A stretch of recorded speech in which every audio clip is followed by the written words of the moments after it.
Shaffer. Tell you a little bit about Stan Shaffer. Stan was born and raised right here in Kansas City.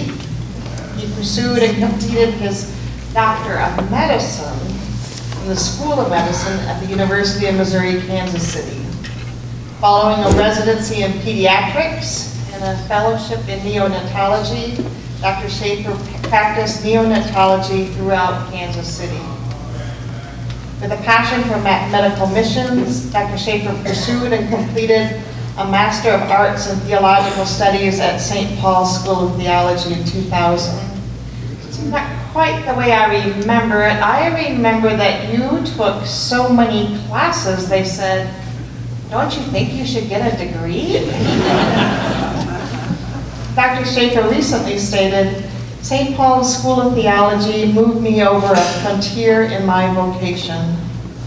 I continued my work in the intensive care nurseries in Kansas City, but it became much more interested in what God was up to in Haiti. I began to work seriously with the Episcopal Church, looking at the church's health ministries, especially in Haiti. I enjoyed dozens of mission exchanges in Haiti, working with women and children trapped in extreme poverty. While serving in Haiti, we realized building opportunities for healthy births can be the threshold for more generalized empowerment of women, who in turn empower their families and their communities. Subsequently, we worked intensively with the community to establish Maison de Naissance, a village birthing home. In 2005, Dr. Shaffer and Dr. Chun co-led a profound immersion experience in Haiti in Maison de Naissance for students from St. Paul's School of Theology and the University of Missouri, Kansas City School of Medicine. Dr. Shaffer's present endeavors, including spending lots of time with 3 grandchildren he shares with his spouse, Kathy. He also is assisting a partnership between his local church and the Block School for Nonprofit Management at the University of Missouri, Kansas City. Welcome, Stan Shaffer.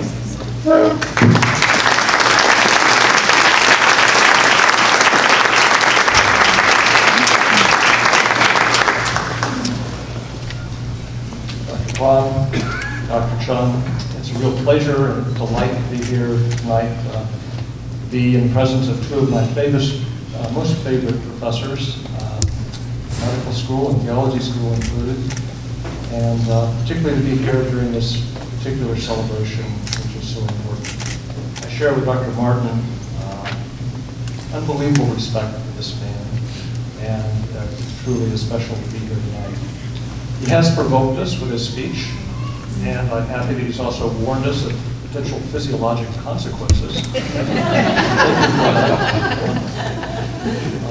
But Dr. Chun never fails. It's been years since I've been in the lecture hall with him. He never fails to provide all of the questions in the world and very few answers. Tonight, I didn't know before I got here that maybe I'm the student representative to say a few things. So these memories are a bit old, 20 years past, but my memories are vivid, and I have no doubt that there's no opportunity here for any selective memory. But I will warn you that, and welcome you, you may want to listen, as Dr. Kwan would recommend, use a little bit of a hermeneutic of suspicion as we go forward. My first personal exchange with Dr. Chun occurred in the library at St. Paul's School. I was a mid-career physician trying to orient myself to the ecosystem of a seminary. I was touring around the library, getting lost in the wonderful old stacks of books and poking at unfamiliar bits of the Dewey Decimal System, for those of you who can remember what that was. I spotted my new professor, Dr. Chun. He was engrossed in reading. I couldn't see what he was reading, but it was in a foreign language. I introduced myself. I told him that I'd enjoyed his class. I didn't tell him that I really didn't understand anything. And I tried to make some light conversation by asking, "What language is that?" Dr. Chun looked a little bit tense. He locked eyes with me. He looked puzzled, and he looked back down to see what language he was reading. I thought, oh boy, this guy is a real scholar. My second exchange was in a classroom. The class was discussing some works and implications of Moltmann. I risked asking the question and asked how Moltmann might respond to a certain dilemma in medical ethics. Dr. Chun's response was again a pause and a stare. Then he said, I don't know. Let's call and ask him. I was so startled.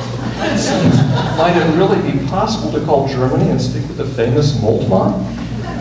So I asked Dr. Chun, I said, do you really know Moltmann so personally? Dr. Chun seemed to be offended. He retorted back and said, this isn't a question of my privilege. Jürgen Moltmann is a theologian. Availability to the questions of today are fundamental to a theologian's authenticity. I put it down in my notes. And I knew that this Dr. Chun was not going to be an easy guy to have conversations with. In the months to come, I worked hard, stayed quiet, and listened. I was amazed by Dr. Chun's encyclopedic history, encyclopedic knowledge of seemingly everything that was ever written. But moreover, I was captivated by his humility. He was constantly questioning, reassessing, pondering, searching, and learning. It became clear that discovering and then rediscovering God was a pursuit of piety. Always new and renewing was a Chun aphorism. Shortly after the birth of his daughter, Dr. Chun came to class and shared that he loved to see her face. As a pediatrician and as a father of 2 kids, I certainly could understand that wonderful sentiment. But he went on to say, the face of a newborn is wondrous. It shows us God as ever-revealing surprise.